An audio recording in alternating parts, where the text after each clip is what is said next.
नमस्कार। स्वागत है आपका द फोर्थ स्टेट यूट्यूब मंच पर। मेरा नाम है रविंद्र सिंह शोरा।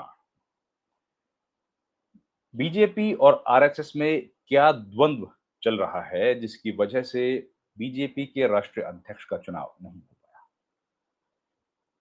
केंद्रीय कैबिनेट के मंत्रियों के बीच क्या द्वंद्व चल रहा है जिसकी वजह से नितिन गडकरी जैसे ताकतवर मंत्री को यह कहना पड़ा कि उनके पीछे कुछ लोग लगे हैं जो करोड़ों रुपए खर्च करके उनकी छवि को खराब करने की कोशिश कर रहे हैं। किस मामले में? मामला है एथेनॉल का। एथेनॉल में जो E20 का पेट्रोल आया है उसमें जो 20% एथेनॉल मिलाने की बात है और उसमें नितिन गडकरी के परिवार का नाम घसीटना, उनके ऊपर अलग अलग तरह के आरोप लगना, ये सब एक लार्जर कॉन्स्पिरेसी का हिस्सा है और इसको कुछ लोगों ने करोड़ों रुपए देकर अंजाम दिया है। ये बात कही नितिन गडकरी। अब आप जानते हैं कि नितिन गडकरी इस सरकार में जो केंद्रीय कैबिनेट है उसमें अगर हम लोग बात करें तो प्रधानमंत्री नरेंद्र मोदी और अमित शाह उन दोनों के बाद सबसे पॉपुलर लीडर के तौर पर हैं। हो सकता है पावरफुल ना हो, लेकिन पॉपुलर तो हैं।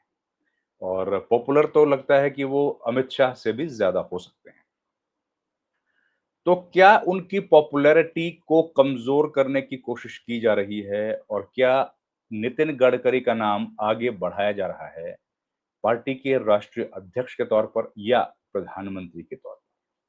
क्या आरएसएस चाहता है कि देश के अगले प्रधानमंत्री नितिन गडकरी हों? क्या आरएसएस चाहता है कि देश के या बीजेपी के अगले राष्ट्रीय अध्यक्ष गडकरी हों?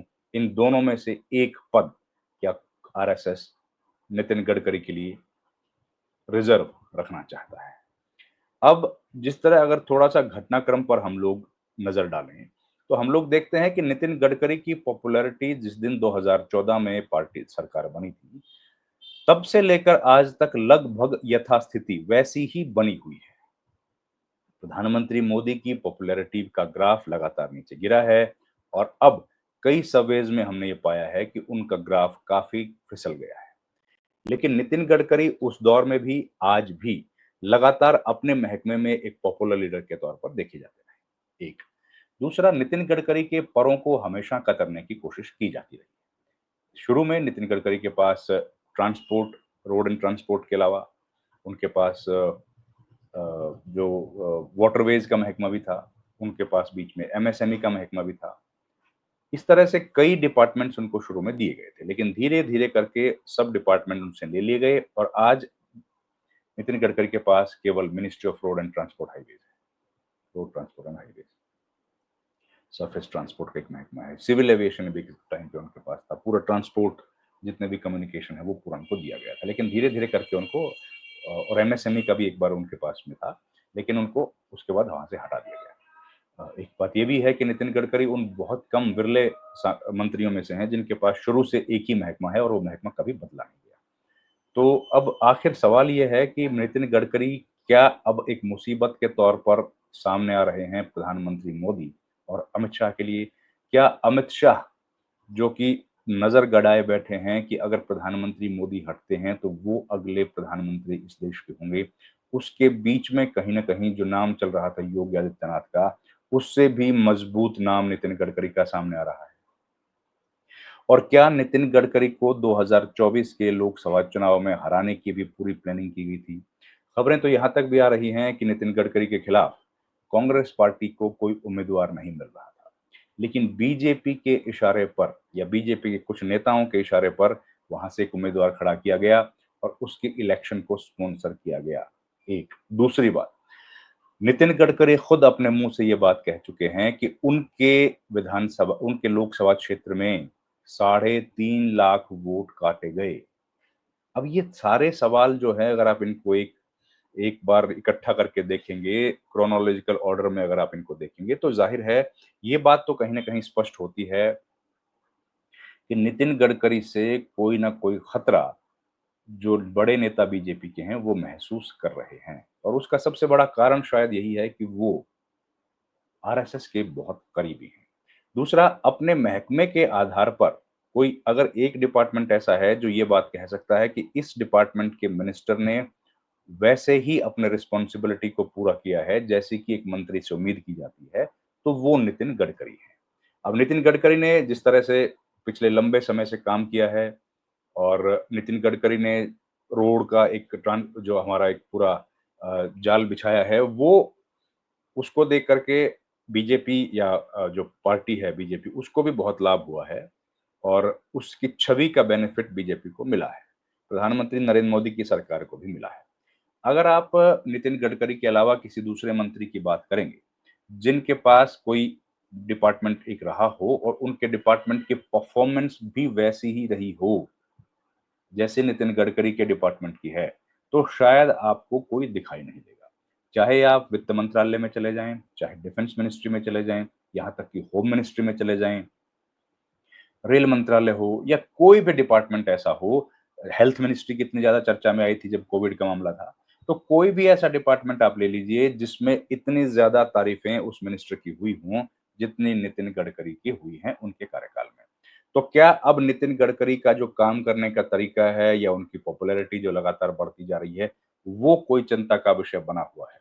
और क्या जब नितिन गडकरी ने अब ये बात बोल दी है कि उनके खिलाफ दुष्प्रचार किया गया, मीडिया को करोड़ों रुपए दिए गए, उनकी छवि को खराब करने के लिए, तो इसका मतलब क्या ये है कि अब नितिन गडकरी आर-पार की लड़ाई के मोड़ में आ गए हैं और वो इस लड़ाई के फाइनल स्टेज पर अब इसको लेके जाना चाहते हैं, ताकि पूरी कहानी एक तरफ हो। अब कई सूत्रों का दावा ये भी है कि नितिन गडकरी अब सरकार का हिस्सा नहीं रहना चाहते हैं और वो चाहते हैं कि उनको संगठन में ले लिया जाए और संगठन के अध्यक्ष के तौर पर वो अपनी ज़िम्मेदारी निभाएँ। आप याद कीजिए पिछली बार जब नितिन गडकरी अध्यक्ष थे, पार्टी के राष्ट्रीय अध्यक्ष, तो उनके लिए संविधान बदला गया था। बीजेपी का संविधान जो पहले था, नितिन गडकरी के पहले, वो था कि किसी भी व्यक्ति को दोबारा अध्यक्ष नहीं बनाया जा सकता। एक बार जो व्यक्ति अध्यक्ष बन गया, उसको पद छोड़ना पड़ेगा। लेकिन नितिन गडकरी के लिए वो नियम बदल दिया गया, संविधान में बदलाव किया गया, बीजेपी के पार्टी के संविधान में। उसके बाद जैसे ही संविधान में बदलाव किया गया और नितिन गडकरी जब पार्टी के अध्यक्ष बनने वाले थे, ठीक उसी वक़्त आईटी की रेड्स, इनकम टैक्स की रेड्स, कथित पूर्ति घोटाले के मामले में उनके घर पर नागपुर और उनके व्यापारिक संस्थानों पर पड़ी। और उसके बाद स्थितियाँ एकदम बदल गई और रातों-रात ये तय किया गया कि राजनाथ सिंह को पार्टी का अगला अध्यक्ष बनाया जाए।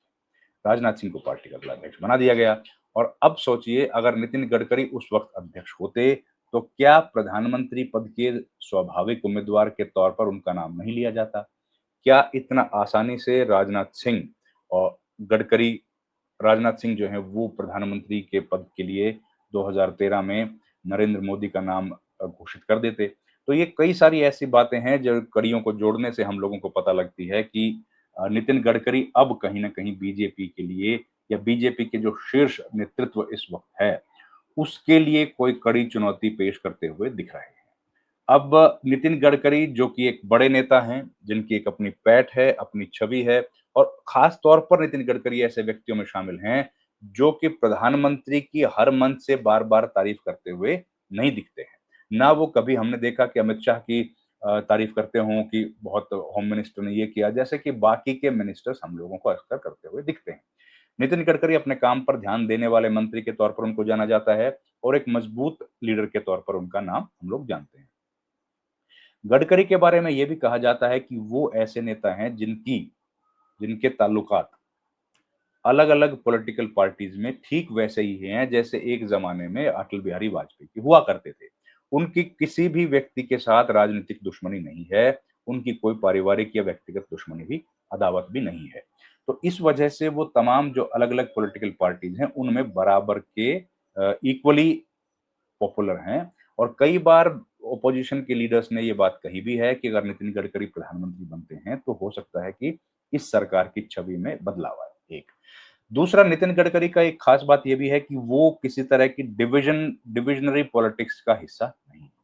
उनका जो लोकसभा क्षेत्र है, उस लोकसभा क्षेत्र में अच्छी खासी तादाद है अल्पसंख्यक समुदाय के लोगों की और उसमें भी नितिन गडकरी का हमेशा ये दावा रहता है कि एक बड़ा हिस्सा उस इलाके में भी उनको मिलता है वोट के वक़्त।